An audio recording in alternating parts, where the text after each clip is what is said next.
76वें गणतंत्र दिवस के अवसर पर हर साल की तरह इस साल भी मिथिलांचल वेलफेयर सोसाइटी की ओर से फ्लैग होस्टिंग का प्रोग्राम किया गया, जिसमें संगठन के सैकड़ों कार्यकर्ता शामिल थे।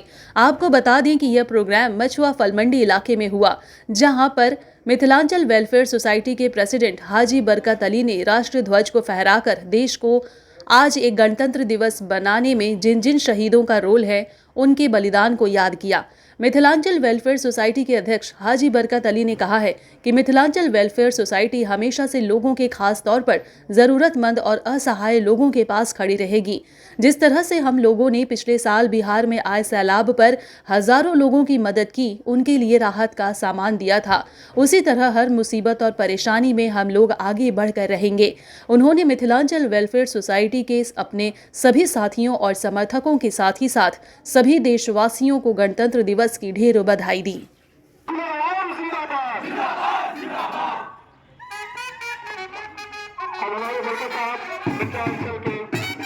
आज के यौम जमहूरिया के प्रोग्राम में आए हुए मैं आप तमाम लोगों का तहे दिल से शुक्रिया अदा करता हूं।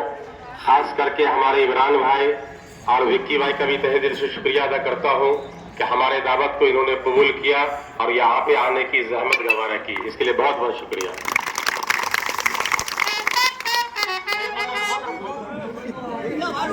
आज यौम जमहूरिया के मौके पर मैं आप तमाम लोगों को मुबारकबाद पेश करता हूं। आज हम सब यहाँ पर अपने वतन अजीज का 78वां यौम जमहूरिया मनाने के लिए जमा हुए हैं। 26 जनवरी के दिन पूरे हिंदुस्तान में यौम जमहूरिया बड़े जोशो खरोश और फख्र के साथ मनाया जाता है। 26 जनवरी के दिन हमारे मुल्क का आईन नाफिज किया गया था। हमारा मुल्क आजाद होने के साथ साथ एक जमहूरी मुल्क भी बन गया। जमहूरी मुल्क में हुकूमत का कोई मजहब नहीं होता, लेकिन अगर आज आप देखेंगे तो बिल्कुल इसका उल्टा हो रहा है।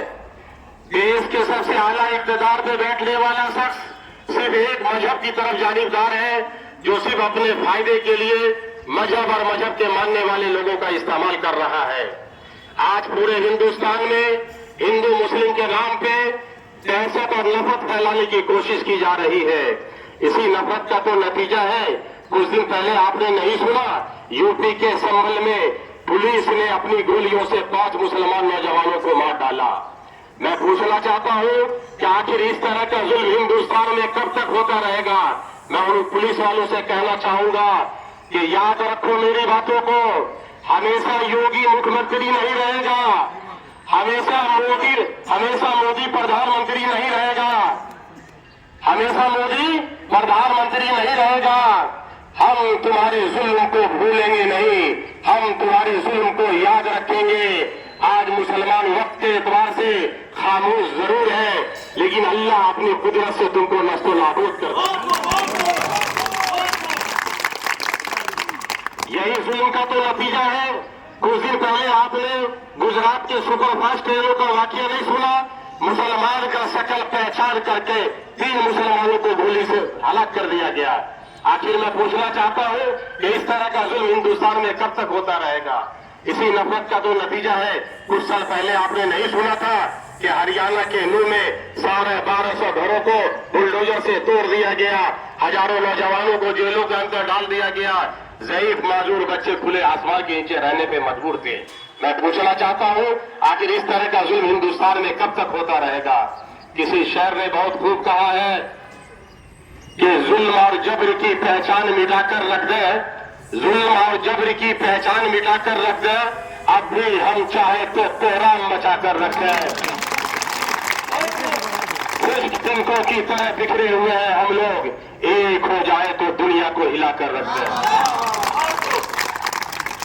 मौलाना अबुल कलाम आजाद जेल में थे, उनकी बीवी बीमार थी।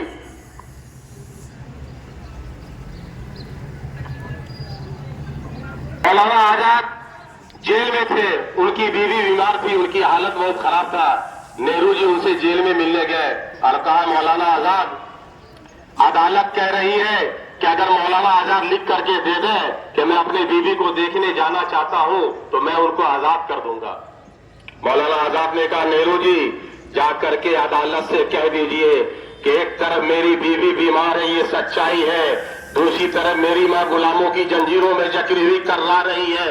मेरी बीवी जो बीमार है वो अपने घरों में है, और ये हिंदुस्तान मेरी माँ है जिसको अंग्रेजों ने अपने जंजीरों में जकड़ रखा है। जब तक मेरी माँ के पांव से जंजीर नहीं हटेंगे, तब तक मेरी बीवी मरती है तो मर जाए। मैं अपनी माँ के लिए बीवी का बलिदान तो दे सकता हूँ, लेकिन अपनी बीवी के लिए अपनी माँ का बलिदान नहीं दे सकता। ये है हिंदुस्तान और ये है इस मुल्क की आजादी। बचाइए, इसको बचाइए। मत पैदा होने दिए हिंदू मुस्लिम के बीच में नफरत की दीवार।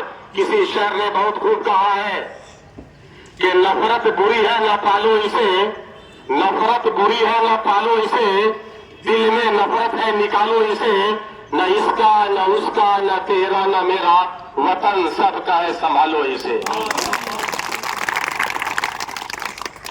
जब सुल्तान अयूबी जब फलस्तीन को फतेह करने निकला तो दुनिया की सारी ईसाई ताकतें उनके सामने आकर खड़े हो गई। तो उनके मुशीरों ने मशवरा दिया कि अभी हमला न किया जाए, शिकस्त का खतरा है। तो सलाहुद्दीन अयूबी ने कहा, यही तो वक्त है एक एक को चुन चुन कर निपटाने का, वरना अकेले मैं कहां कहां किसको तलाश करता फिरूंगा। यही अपने वक्त के सुल्तान जिनके बहादुरी के चर्चे आज ही पूरे दुनिया के कोने कोने में गूंजते रहते हैं और लोग याद करते हैं। तारीख हमेशा टकराने वालों को लिखी जाती है, न कि तलवार चाटने वालों की। तो मैं ज्यादा ना कुछ कहते हुए मैं आप तमाम मिथिलांचल वेलफेयर सोसाइटी के मेंबर से गुजारिश करूंगा, अपने इत्तेहाद को कायम रखें, मजबूत रखें, एक रहे, अपने सफों में इत्तेहाद पैदा करें। कभी भी किसी के साथ कोई जुल्म ज्यादती हो, आप लोग आवाज दें, हम लोग इंशाल्लाह कांधा से कांधा मिला के हमेशा खड़े रहेंगे और हर उस जुल्म का जवाब देंगे जो किसी इंसान के ऊपर होगा। बस मैं आप तमाम लोगों का शुक्रिया अदा करते हुए आज का प्रोग्राम यहीं पे खत्म करता हूँ। अस्सलाम वालेकुम।